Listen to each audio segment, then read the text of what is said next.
from broken bottles to clear accounts when everyone else saw glass bottles as trash. He saw weight, not value, not profit, just weight. At the time, his life also had weight, heavy, suffocating, and constant. Credit card debt, consumer loans, late fees, and the quiet anxiety that comes from opening banking apps only to close them again. He had no savings, no investors, no influential friends. What he had was time, physical stamina, and a growing refusal to remain stuck. He worked a low-paying warehouse job and rented a small room on the edge of the city. Every month followed the same pattern. Salary arrived, debts consumed it, and hope shrank. The mistake he stopped making, perhaps the first real rule he learned, was pretending that motivation alone would change anything. He understood something essential. Rule 1. Motivation starts action, but systems create results. The idea came accidentally. Behind the warehouse was a shared dumpster area. One evening, while throwing out trash, he noticed bins overflowing with glass bottles from nearby cafes and bars.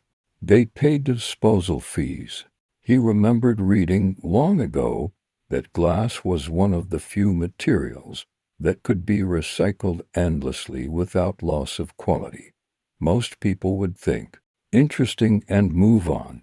He did not. Instead, he asked a simple, disciplined question: who pays for this problem, and how? The next weekend, instead of resting, he walked to a recycling center. He learned the current payout per kilogram of clear green and brown glass. It was low, almost insulting.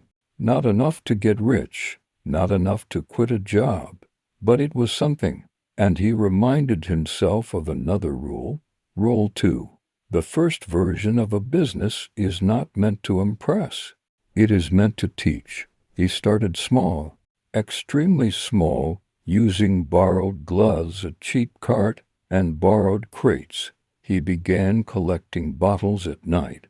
No contracts, no permissions, just conversations. He asked cafe owners if he could take the bottles off their hands for free. Many were relieved.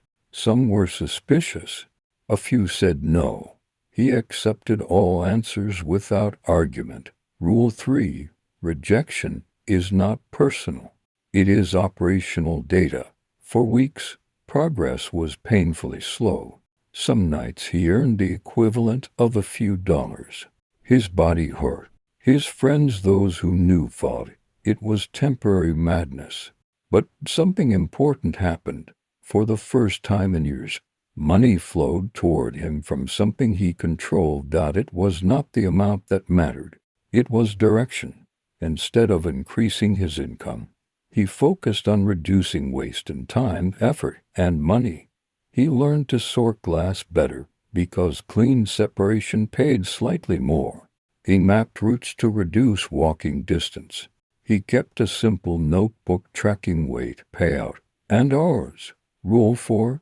Measure everything, especially when the numbers are small. After 3 months, he noticed a pattern. Individual collection was inefficient. Volume was the key. But volume required trust. So he shifted strategy. Rather than collecting randomly, he approached a small cluster of bars and offered consistency, scheduled pickups, clean handling, and zero cost to them. He was not selling a recycling service. He was selling reliability. This was the first real shift from labor to business. Rule 5. Businesses grow when you solve someone else's problem better than they can themselves. The income was still modest, but predictable. Predictability allowed planning. Planning allowed leverage. With saved cash, not loans, he bought a used trailer. It doubled his capacity. Then he negotiated directly with the glass processor instead of middlemen, increasing margins slightly. He reinvested every improvement. No celebrations, No lifestyle upgrades. Rule 6. Until debt is gone, progress is reinvestment, not reward. 1 year in, something unexpected happened. A regional recycling shortage increased demand. Prices rose. Suddenly, the same work paid more not because he worked harder, but because he was positioned correctly. This is where many people fail. They assume what created success. He knew better. Rule 7. Luck favors those already in motion. He used the increased revenue strategically. First, he built an emergency buffer. Second, he attacked the smallest, highest interest debts aggressively. The psychological effect was immediate. Closed accounts felt like lifting physical weight off his chest. Momentum replaced fear. As volume increased, he hired part-time help, not friends, not family, people who treated it as work. He documented processes, schedules, and quality standards. Rule 8. If a task can only be done by you, you do not own a business, you own a job. Years passed, quietly, no viral posts, no overnight success. But one day he logged into his bank account and saw zero balances where red numbers used to be. All debts closed. No calls, no reminders, no fear. The glass bottles never changed. He did. He had learned discipline over drama, systems over shortcuts, patience over ego, and the final rule, the one he now teaches others. Rule 9. Wealth is not created by chasing money, but by building value where others see inconvenience. Today, his recycling operation is not flashy. It does not make headlines, but it is profitable, stable, and ethical.